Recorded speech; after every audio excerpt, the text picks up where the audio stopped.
para todos vocês nesta noite. Amém? Na nossa série de Jornada de Fé e Esperança, nós vamos falar nesta noite a respeito do milagre da multiplicação dos pães. É um texto que é bem familiar.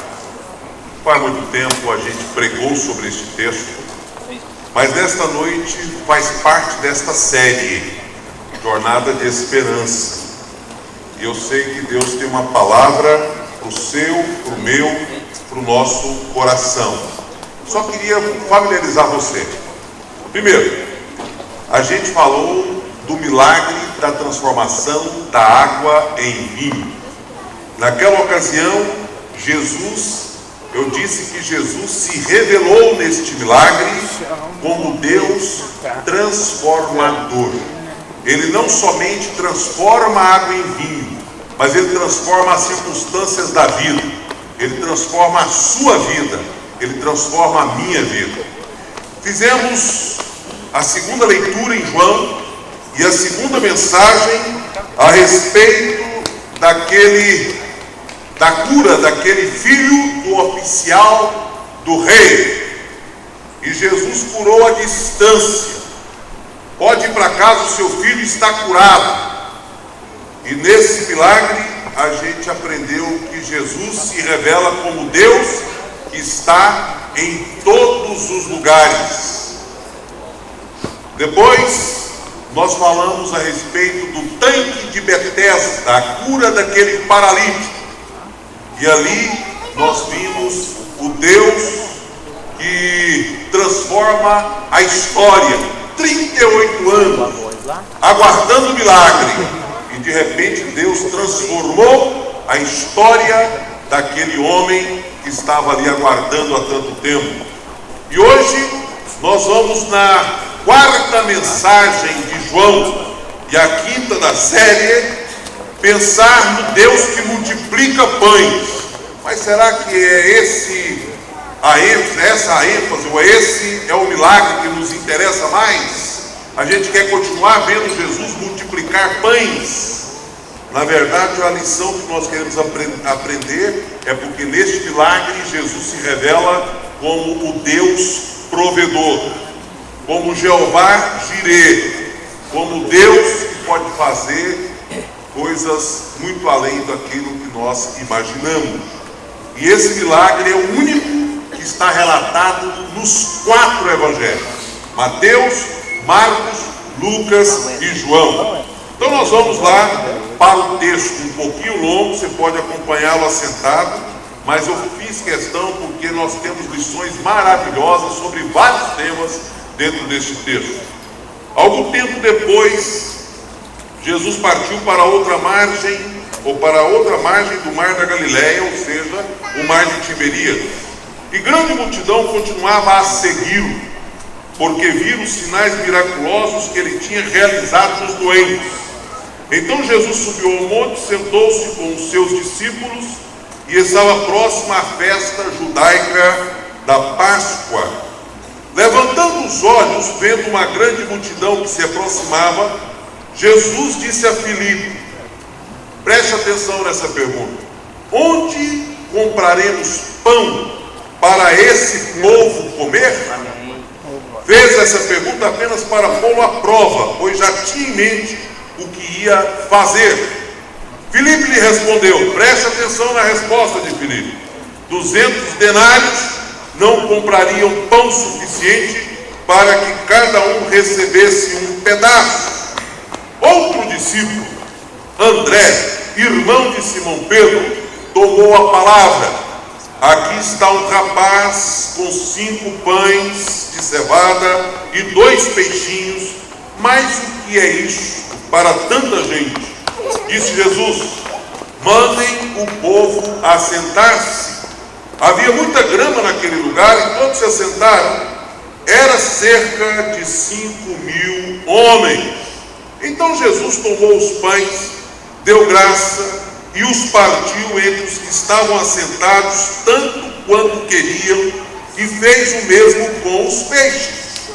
Depois que todos receberam o suficiente para comer, disse aos seus discípulos: ajuntem os pedaços que sobraram, que nada lhes seja desperdiçado. Então eles os ajuntaram e encheram 12 cestos, com os pedaços dos 5 pães de cevada deixados por aqueles que tinham comido. Depois de ver o sinal miraculoso que Jesus tinha realizado, o povo começou a dizer: sem dúvida, este é o profeta que devia vir ao mundo. Sabendo Jesus que pretendiam proclamá-lo rei à força, retirou-se novamente sozinho para o monte. Jesus respondeu: a verdade é que vocês estão me procurando não porque viram os sinais miraculosos, mas porque comeram os pães e ficaram satisfeitos. Veja o motivo. Não trabalhem pela comida que se estraga, mas pela comida que permanece para a vida eterna, a qual o Filho do Homem lhes dará. Deus, o Pai, nele colocou o seu selo de aprovação. Então lhe perguntaram: o que precisamos fazer para realizar as obras que Deus requer? Jesus respondeu: a obra de Deus é esta, crer naquele que Ele enviou. Declarou-lhe Jesus: digo-lhes a verdade, não foi Moisés quem lhe deu o pão, mas o meu Pai quem lhes dá o verdadeiro pão do céu.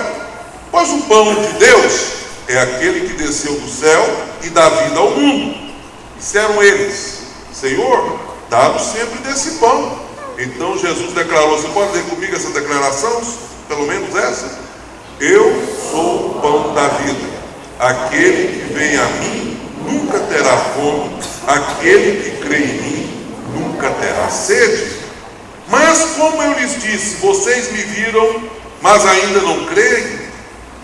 Todo aquele que o Pai me der virá a mim. Quem vier a mim, eu jamais rejeitarei, pois desci dos céus, não para fazer a minha vontade, mas para fazer a vontade daquele que me enviou. E esta é a vontade daquele que me enviou, que eu não perca nenhum dos que ele me deu, mas os ressuscite no último dia. Com isso os judeus começaram a criticar Jesus, porque dissera: eu sou o pão que desceu do céu. E diziam: este não é o Jesus, o filho de José? Não conhecemos seu pai e sua mãe? Como ele pode dizer desci do céu? Respondeu Jesus: parem de me criticar. Ninguém pode vir a mim se o Pai que me enviou não o atrair, e eu o ressuscitarei no último dia. Eu sou o pão da vida. Os seus antepassados comeram maná no deserto, mas morreram. Todavia aqui está o pão que desce do céu, para que não morra quem dele comer. Eu sou o pão vivo que desceu do céu. Se alguém comer deste pão, viverá para sempre. Este pão é a minha carne, que eu darei pela vida do mundo. Então os judeus começaram a discutir exaltadamente entre si: como pode este homem nos oferecer a sua carne para comermos?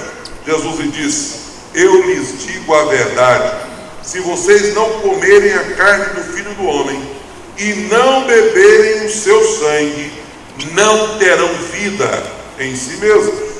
Todo aquele que come a minha carne e bebe o meu sangue tem vida eterna, e eu o ressuscitarei no último dia, pois a minha carne é verdadeira comida e o meu sangue verdadeira bebida. Todo aquele que come a minha carne e bebe o meu sangue permanece em mim e eu nele. Da mesma forma como o Pai que vive me enviou, eu vivo por causa do Pai, assim aquele que se alimenta de mim viverá por minha causa. Este é o pão que desceu do céu. Os antepassados de vocês comeram maná e morreram, mas aquele que se alimenta deste pão viverá para sempre. Ele disse isso quando ensinava na sinagoga de Cafarnaum. Até aqui, que Deus nos abençoe com essa leitura longa, mas tão importante. Vocês viram, quem acompanhou pela Bíblia, que alguns versículos eu ainda pulei, não é? Pulei alguns versículos, mas tentando não perder o sentido e o significado de todo o texto. que traz no seu bojo preciosas pérolas para nós nesta noite, a respeito de temas fundamentais para o cristianismo: divindade de Cristo, sacrifício da cruz, Calvário, vida eterna, ressurreição, não é? Tudo isso está claro nesse texto do Evangelho de João. Mas eu gostaria de começar esta palavra falando a respeito das tentações que podem atingir os seguidores de Cristo. A primeira parte, que vamos falar das tentações e das promessas, são coisas que a gente pensou. Se você ficar meio displicente, você vai perder, porque eu só vou passar mesmo porque eu quero trazer para nós as lições desta passagem da segunda metade da nossa meditação. Então fique bem ligado para a gente entender o que Deus tem para nós nesta noite. Primeiro, motivações. Quais são as tentações? Pense na palavra tentações. Primeira tentação que o seguidor de Cristo sofre é de segui-lo com motivações erradas. Olha o texto: a verdade é que vocês estão me procurando não porque viram sinais miraculosos, mas porque comeram pães e ficaram satisfeitos. Pessoas que querem Deus apenas como o abençoador, mas não querem Deus como Senhor, não querem Deus como Salvador, que é apenas o benefício da fé. Naquela época já existia isso. Deus é apenas alguém que tem um depósito de bênçãos para nos dar, e eu quero ir lá para sacar desse depósito, mas não quero nada de compromisso com Ele. Esse é um perigo e uma tentação que nós sofremos. Segunda tentação, o espírito de incredulidade. O texto fala sobre isso. Olha a pergunta: que sinal miraculoso mostrarás para que o vejamos e creiamos em ti? A gente não acredita não. O Senhor vai ter que provar alguma coisa. Faça um milagre extraordinário. E eles ainda sido passados. Os nossos antepassados comeram do maná do deserto, como está escrito: Ele lhe deu de comer dos céus. Agora o Senhor está falando que a gente está seguindo o Senhor só por causa do pão, e daí? Né? O pão é um sinal. Multiplica pão, dá pão à vontade para o povo, para que haja fé. Terceira tentação: ficar preso à tradição sem dar lugar ao novo. É interessante porque não há nada de errado com a tradição.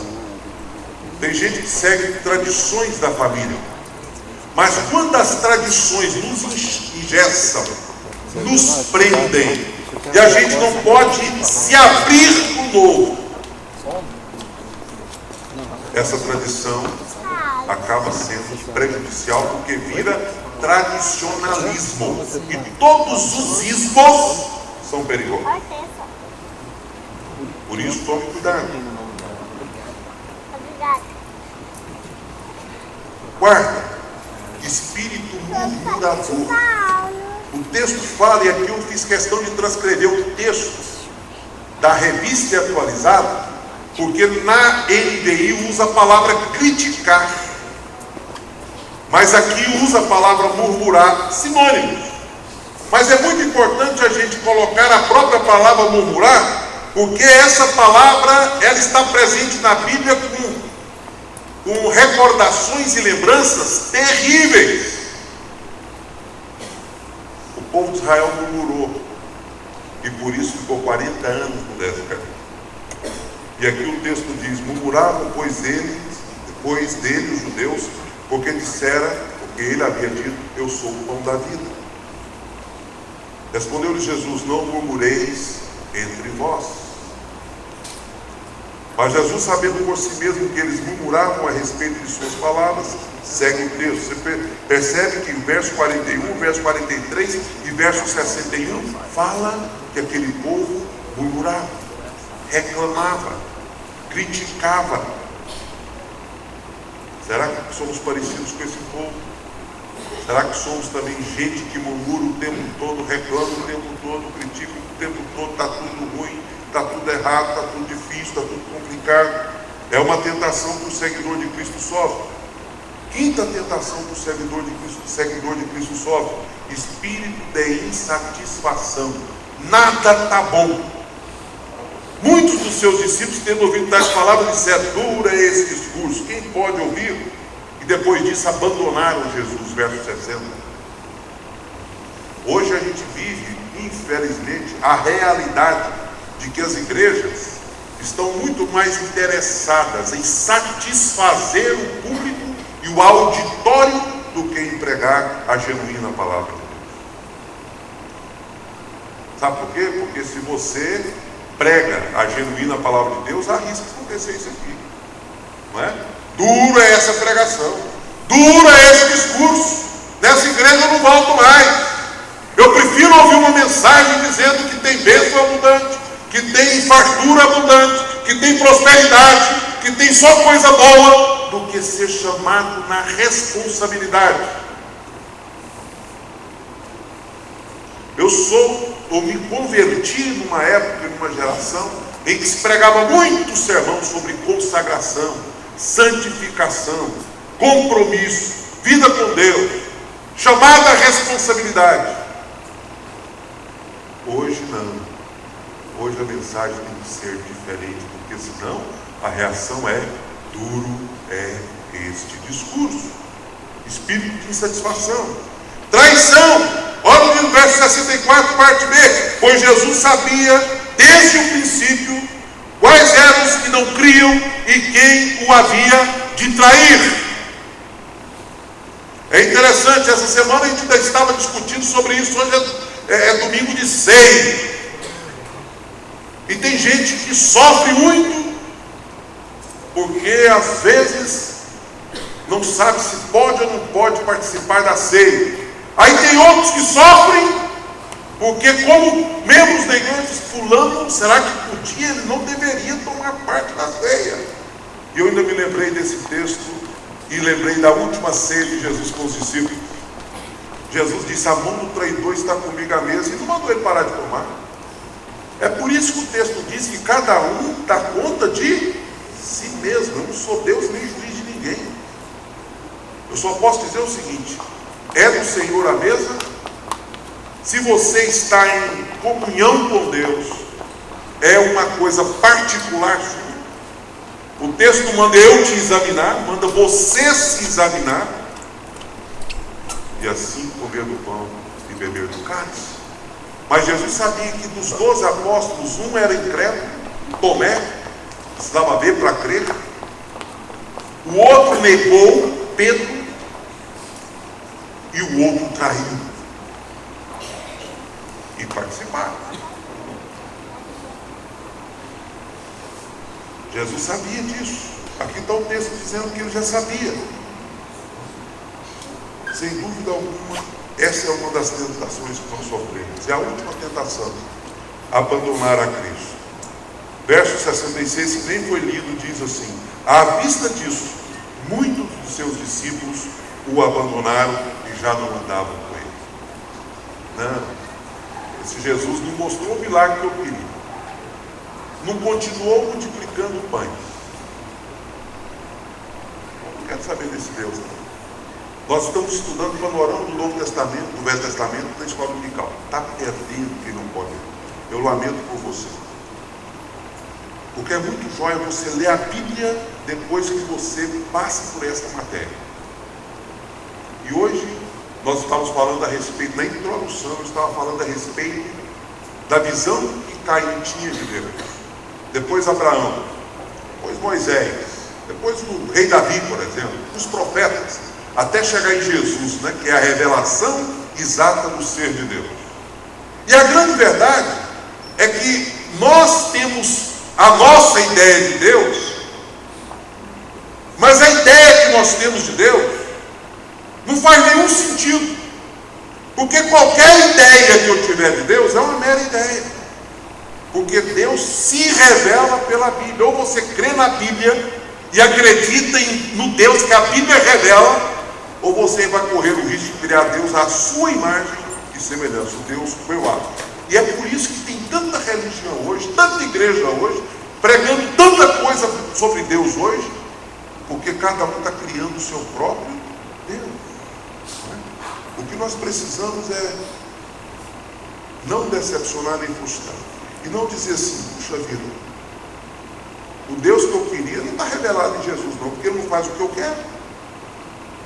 Não vou seguir esse Jesus, não vou abandonar. Mas também esse texto, ele é tão rico, que eu vou passar rapidamente aqui, olha aqui. Promessas de Jesus aos que creem, aos seguidores que creem. Primeira promessa, Ele promete para os que creem satisfação espiritual. Declarou-nos, pois, Jesus: eu sou o pão da vida, e o que vem a mim jamais terá fome, e o que crê em mim jamais terá sede. Eu vou satisfazer todo aquele que me seguir. Vou alimentar. Na verdade, nós vamos aprender que milagre de multiplicar pães é muito pouco. O que Jesus queria fazer para a vida de quem estava seguindo Ele é muito mais do que isso.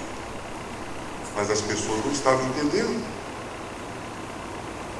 Segunda promessa, segurança da salvação. No meio de tantos textos eu pensei 2 versículos aí.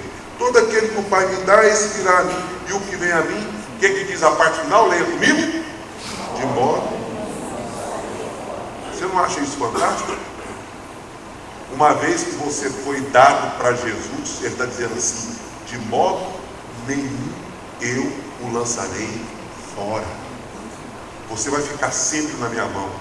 Há momentos que a nossa fé fica enfraquecida, há momentos que a gente é totalmente invadido por uma sensação de desânimo, há momentos que a gente acha que Deus nos abandonou, mas você precisa firmar essa promessa: aquele que o Pai me dá, de maneira nenhuma eu lançarei fora. Você vai ser de Jesus para sempre. Isso é definitivo. Definitivo. Tem gente que fala assim: pastor, esse negócio de segurança de salvação, certeza de salvação, isso não existe, né? Existe sim. Deixa eu dizer uma coisa para você: depois que você nascer, acabou, não tem jeito de desnascer. A Bíblia chama a conversão de novo nascimento. Novo nascimento. Você nasceu. Você pode ser até um filho rebelde, sofrerá os danos, porque aquilo que a gente semeia, a gente colhe. Mas você é um filho nascido. Pastor ele estava contando a história de um pastor que o auxilia, que é um grande obreiro, que ajuda ele no ministério. Ele disse assim que esse moço deu trabalho demais. Ele desviou umas 10 vezes. Já pensou? Parece que ele citou 11, se eu não estou enganado. Desviou 11 vezes. E desviar que caía era na farra mesmo. Droga, bebida, mulherada e etc. E um dia ele estava vindo embora da igreja com mais alguns irmãos a pé, morava perto. Vinha descendo lá o caboclo, bêbado, e com não sei quantas pessoas perto, um punhado de mulher, prostituta perto e tal. E aí alguém alertou o pastor e disse: olha lá fulano. E ele contou isso no auditório de 2.000 pessoas na Cepal. Olha lá fulano.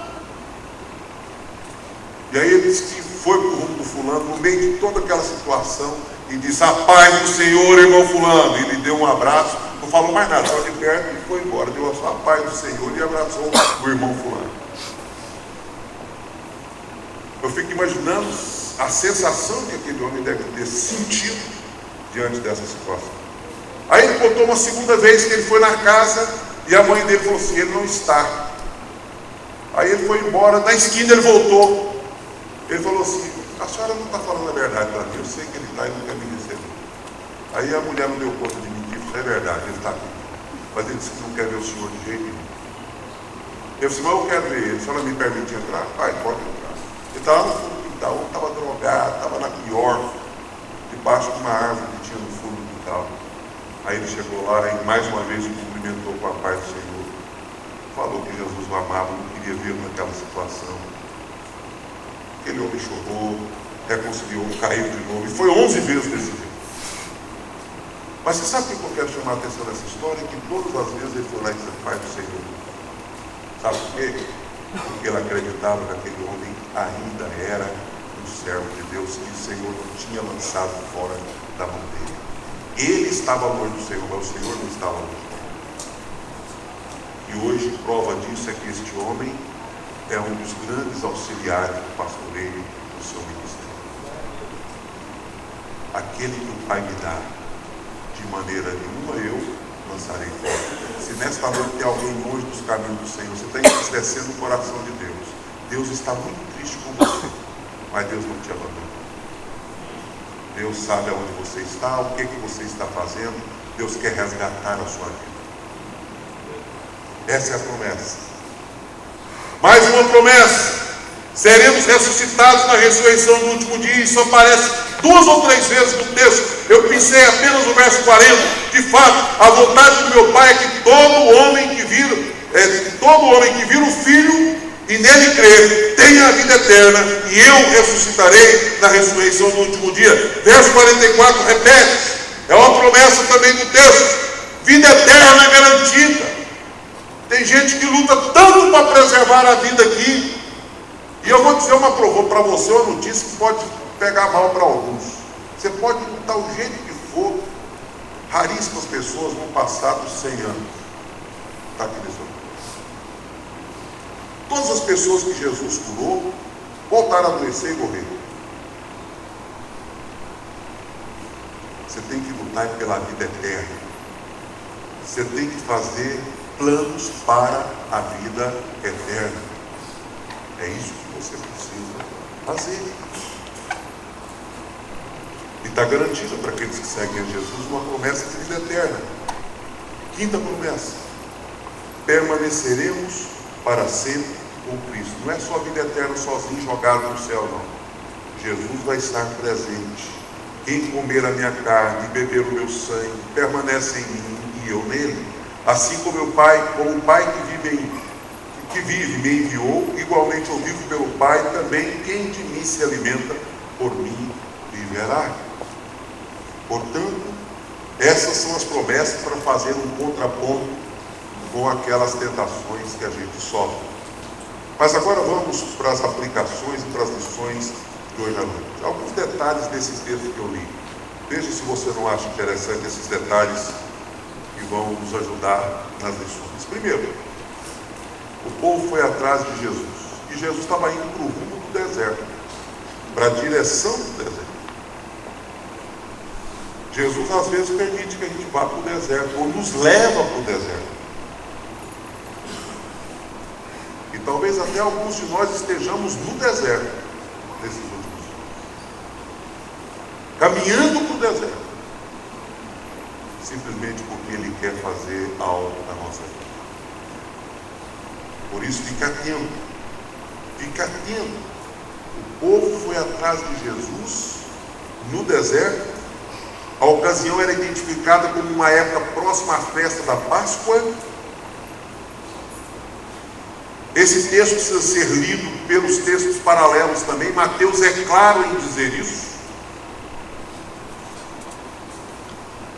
para ensinar que muitas vezes a gente vive um deserto na vida da gente também. E não pensa que deserto é só um azarão que você é, não, porque às vezes é permissão de Deus. Segunda coisa interessante do texto que eu gostaria de destacar é a pergunta de Jesus. Eu até pedi vocês para lerem comigo. Onde compraremos pão? Ele fez essa pergunta para quem? Para Filipe. Porque Filipe era de Betsaida, daquela região ali. Ele sabia onde estavam todas as padarias, todas as panificadoras da região. Ele era de lá. Onde nós vamos comprar pão? Porque para 5.000 homens não estava contada as crianças e as mulheres. Questão cultural da época. Estima-se que eram 20.000 pessoas. E naquela época não é igual hoje, que só tem um filho cada um, não quer ter nem dois. Naquela época tinha uma renda, né? E Jesus diz: onde compraremos pão para esses 20.000 pessoas?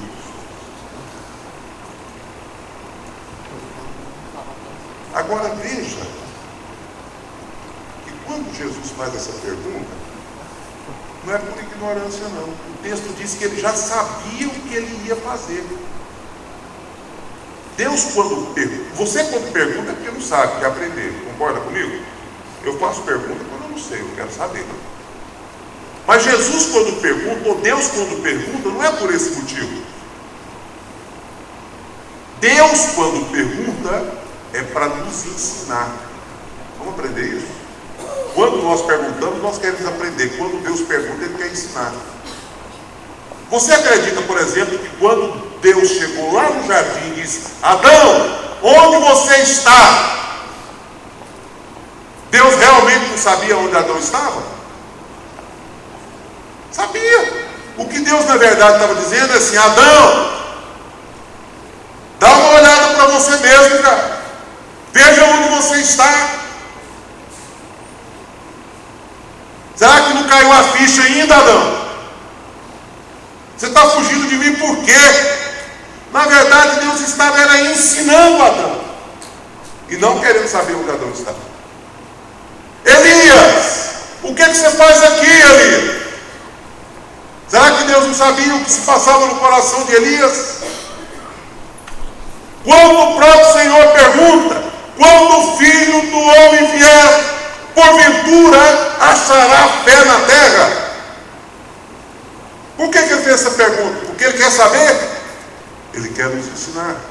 Cuidado, para que a incredulidade não tome conta de vocês, ao ponto de vocês se misturarem com esta geração incrédula que não sabe absolutamente nada a respeito de Deus. Pergunta de Jesus: onde compraremos pão para todo esse povo comer? Agora preste atenção na resposta. Será que eu não pus a resposta? Não pus. Então deixou o texto. O texto, se não tiver aqui, a gente sabe de qualquer forma qual foi a resposta.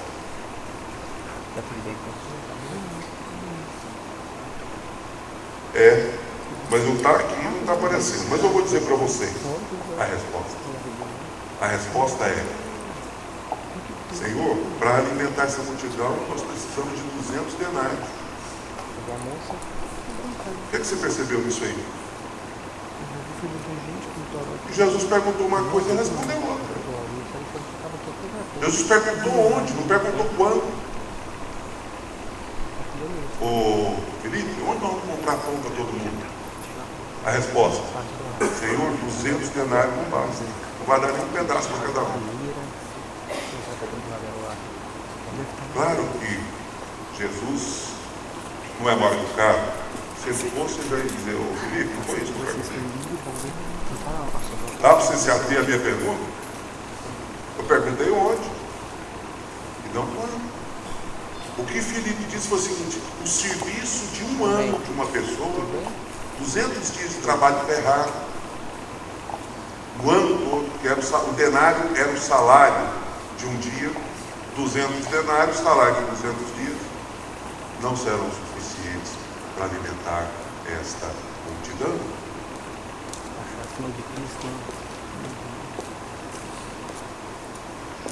Aí nós temos aí as reações dos discípulos. Um deles sugere que o povo vai embora: Senhor, despede a multidão. O outro diz: Senhor, nós não temos recursos. Quem disse isso foi o próprio Felipe. Ainda tem o outro que diz assim: Senhor, tem um menino aí que tem uns peixinhos e um lanchezinho, mas não é suficiente para todo mundo. Vamos ver o que a gente aprende com essa história, com esse texto? Primeiro,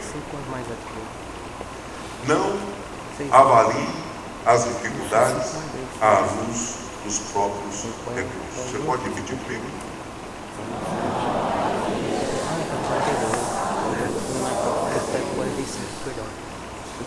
Se você for olhar para os seus recursos, eles nunca serão suficientes. Não dá. Não dá. Os recursos emocionais não serão suficientes. Os recursos financeiros não serão suficientes. Os recursos médicos não serão suficientes. Portanto, não dá para olhar à luz dos recursos. Você vai enlouquecer. Você vai desesperar. Não dá. Eu me lembro que quando a gente começou a pensar em comprar o prédio em frente, a resposta que todos nós tínhamos é: não dá. nada. Porque a gente estava olhando para quê? Para os nossos recursos. O que a igreja tem de reserva? 50 mil. Quanto custa o prédio? 360, depois de que já tinha custado quase 700. Então já estava barato demais, não tinha nem gente de ficar. Se fosse falar em desconto, nós estávamos até pecando. O preço chegou. Mas de 50 para 360 está longe demais. Está longe demais. O que a gente faz? O que não faz? Almoçamos aqui os líderes para discutir o assunto. Quando a gente olha para trás, a gente não teve, graças a Deus, nenhuma dificuldade. Não ficamos inadimplentes com ninguém, não temos mau testemunho para ninguém, não tivemos dificuldades nenhuma. Qual é o tema da nossa mensagem? Deus provedor. Deus supriu todas as necessidades. Na hora certa, do jeito certo. Feito debaixo de oração. Por isso, não avalie as dificuldades à luz dos seus próprios recursos. Porque eles nunca serão suficientes. Eles não vão dar nunca. Lembra que Deus pode fazer infinitamente mais do que pensamos ou podemos, ou imaginamos. Por isso, seja na vida emocional, seja na vida espiritual, seja na vida familiar, seja na vida do seu filho, que vocês talvez estão preocupados com ele, não se preocupe, não temos recursos, mas Deus é o nosso Deus provedor. Hoje nós estamos numa onda assim, filho é só um. Aí você pergunta, por que só um? E pastor, não existe mais. Não dá para educar, não dá para isso, não dá para aquilo. Nós estamos pensando no inverso dos muçulmanos, entendidos? Eles querem ter muitos filhos, ensinar desde cedo a religião deles, as verdades deles, para eles conquistarem o mundo daqui a alguns anos. E nós queremos ter um, porque a gente está com medo, não tem recurso. A Bíblia manda enxergar já os jovens aí, pensa aí, pelo menos 10, né? Segundo, o pouco, quando é colocado nas mãos de Deus, se torna muito. Você pode repetir comigo?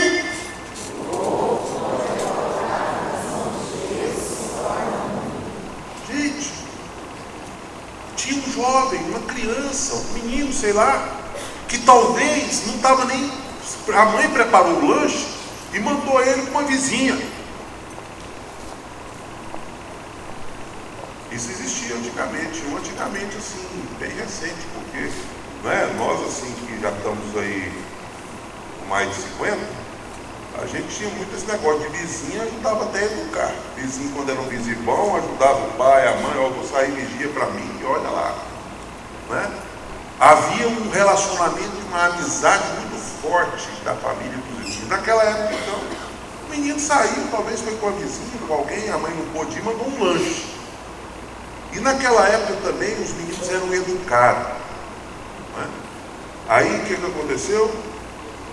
Meu filho, quando você for lanchar, você oferece para as pessoas. Se alguém quiser comer com você, você deixa comer. Você faz isso com o seu filho quando vai para a escola. Se alguém quiser repartir um lanchinho aí, você, desde cedo, ensinar generosidade para os filhos. Aquele menino tinha 5 pães e 2 peixinhos, era o lanche dele da viagem. Pouco. O próprio discípulo disse que era pouco, mas ele pegou esse pouco e colocou na mão de Jesus. Deixa eu dizer uma coisa para você. Pega esse pouco que você tem. Não estou falando só de dinheiro não, dinheiro também, mas estou falando de tudo. Pega esse pouco que você tem e coloque nas mãos do Senhor para você ver o que vai acontecer. Esse ditado não foi inventado, ele é bíblico. Pouco com Deus é muito, porque na Bíblia temos pelo menos mais 2 histórias que mostram isso. Pouco com Deus vira muito. Terceira lição que nós aprendemos: cada dificuldade é permitida para nos enriquecer e para nos ampliar. Tem gente que não quer passar por luta nem problema de jeito nenhum. O Senhor me livre das lutas, me livre dos problemas. Jesus nos ensinou a pedirmos a Deus para nos livrar das tentações, porque as tentações provocam a queda. Eu também não quero adicionar os problemas dos outros, mas o que eu devo dizer para o Senhor é: o Senhor, quando eu tiver que atravessar o meu, eu quero estar perto do Senhor, eu quero atravessar junto com o Senhor, porque eu sei que o problema vai me enriquecer, vai permitir que eu cresça, que eu amadureça na minha fé, que eu desenvolva. Eu sei que o problema vai levar o Senhor a multiplicar a bênção da minha vida. Quarta lição: o que está acima das nossas forças está abaixo dos pés de Jesus. Pode repetir comigo?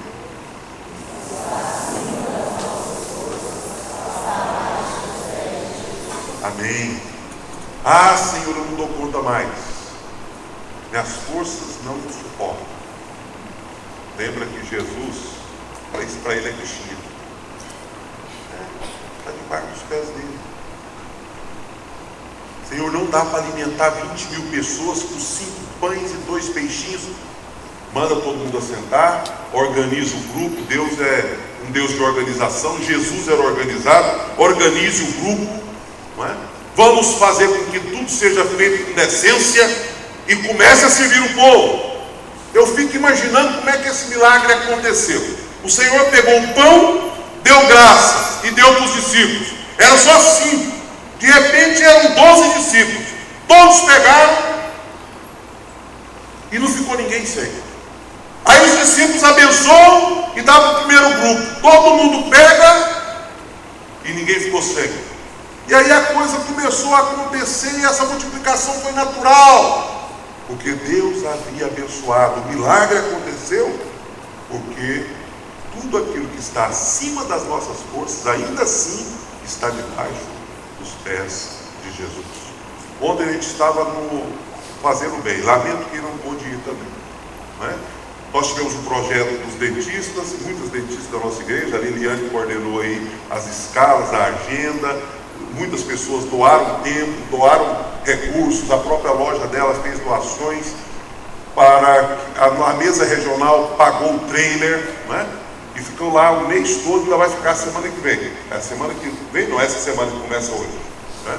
E ontem nós fizemos um dia lá, vocês não calculam, da parte da manhã mais de 500 crianças, na parte da tarde o mesmo tanto. Então quer dizer, sem das mesmas hoje não, nós tivemos mais de 500 crianças lá, entre a parte da manhã e a parte da tarde. E tivemos de tudo. Não vou gastar o tempo aqui contando o que teve. Você tem que ser com tempo, qualquer coisa demais. Mas quem foi se sentiu bem, se sentiu realizado, foi uma bênção. O projeto desenvolvido, chamado Fazendo Bem, um trabalho social, voluntários, bastante voluntários, foi uma bênção ontem. Aí na hora do almoço, dispensando todo mundo, porque ele nem estava prevenido porque tanto de menino. Pensou que 200, o pastor Paulo preparou a etiqueta com os 200 e pouco lá, e ele estava com a ilusão de pôr o nome de cada um no papel. Quando puxei, ele viu que tanto de menino chegando pelo portão aos montes, 30, 40 meninos por vez. Aí ele desistiu, pôs só um número, não sei nem para quê, porque os meninos pensavam que ia ter sorteio, que ia ganhar bicicleta. Aquele número deu, foi problema para nós, porque eu queria ganhar. Tio, que hora vai ser o sorteio? Mas na hora do almoço eu estava falando assim, eu já com o sermão na agulha, né? Falando, por que nós não vamos multiplicar esse almoço e ter comida para esses meninos, né? Podia ter tido essa febre. Mas multiplicou. Vocês acreditam que mesmo sem orar multiplicou? As cozinheiras fizeram uma excelente comida só para quem estava trabalhando. Nós éramos lá uma turma que passou a hora do almoço lá. Mas sobrou tanta comida, aí eles trouxeram pão para dar lanche para os meninos na tarde com salsicha e refrigerante, geladinho. Aí como sobrou muita comida, eles pegaram o arroz, despejaram na panela do frango, fizeram uma mistura ali, saladinha de repolho e tomate, e fizeram um pratinho para cada menino que quis. Rapaz, e multiplicou, porque quase todo mundo ganhou um pratinho de comida lá no final do dia. Foi uma benção, não é? Mas a gente tem que lembrar exatamente desse princípio. Está acima das nossas forças, está debaixo dos pés de Jesus. Em outras palavras, Jesus é poderoso e está tudo sob controle. Quinto, Jesus é o único que pode nos trazer satisfação integral. Pode repetir comigo?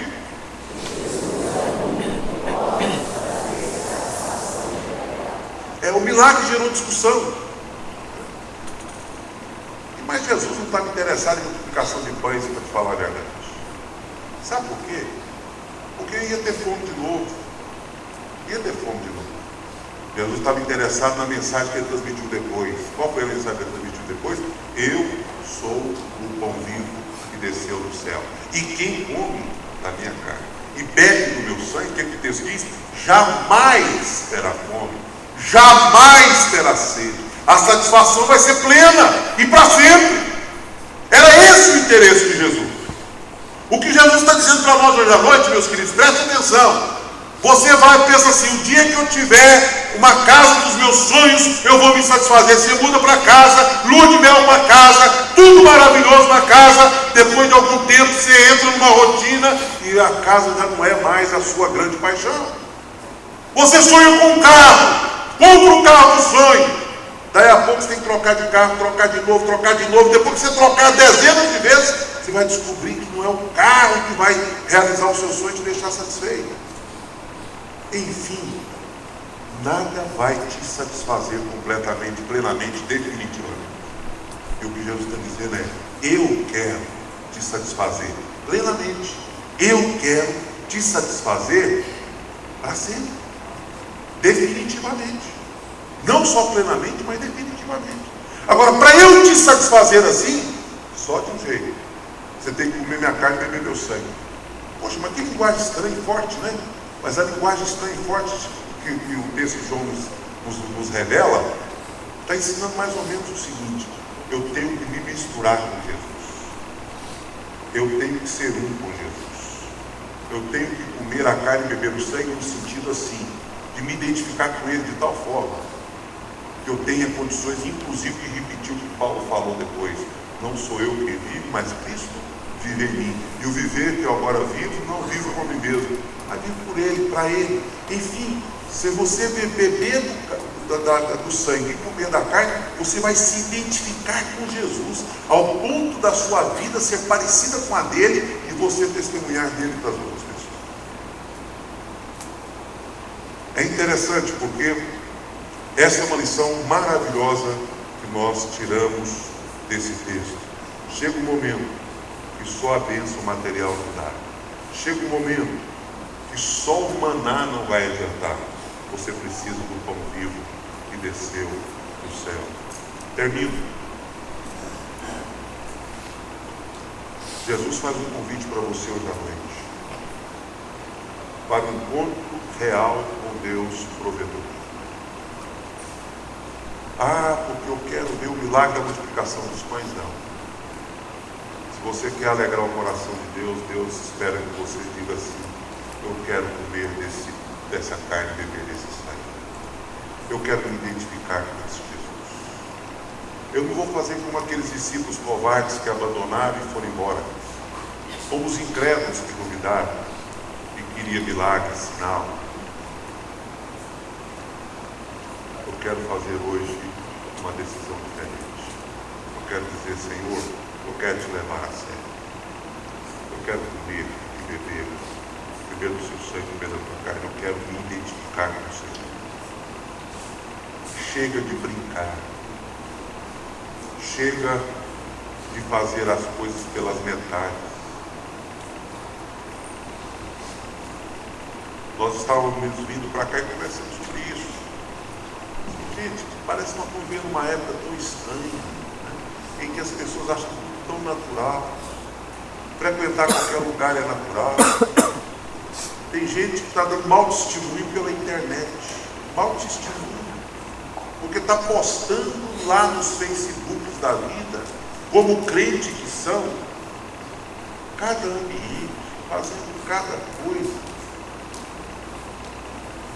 Olha lá o crentinho onde está, olha o ambiente que ele estava frequentando. Será que nós estamos conscientes de que nós parecemos com Jesus? Será que cada coisa que a gente faz, a gente pergunta, se Jesus iria comigo para esse lugar? Jesus faria isso comigo? Jesus tomaria esta atitude comigo? Frequentaria esse ambiente comigo? A gente tem que começar a levar mais a sério o nosso compromisso com o Senhor. Ou então a pergunta é: eu estou seguindo Ele, por quê e para como? Qual é o objetivo em si? Queria que você curvasse a sua cabeça e meditasse um pouquinho. Queria que você soubesse que se não plantar, não nasce. Você quer ter uma vida cristã vitoriosa, tem que plantar. Se não plantar, não nasce. Será que hoje à noite você quer pegar o pão da ceia com um novo propósito no coração? Quem sabe nós estamos aqui no tempo cheio de murmuradores, gente que nunca está satisfeito com nada. Será que hoje a gente não pode pegar o pão da ceia e dizer: eu vou parar de murmurar, e daqui para frente eu vou ser mais grato a Deus, vou me satisfazer em Deus e vou parar de ser um reclamão na vida?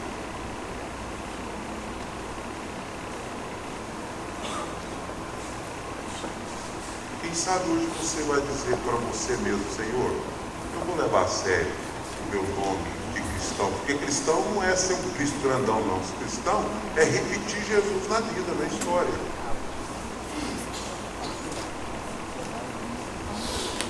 Você está com os olhos fechados, mas você precisa ficar com os olhos fechados, mas ao mesmo tempo atentos, porque o Jesus provedor quer fazer algo. Aí você pergunta: pastor, o que eu preciso fazer para que Jesus faça algo? Nada, a não ser entregar tudo que você tem nas mãos de Jesus. Os 5 pães e os 2 peixes.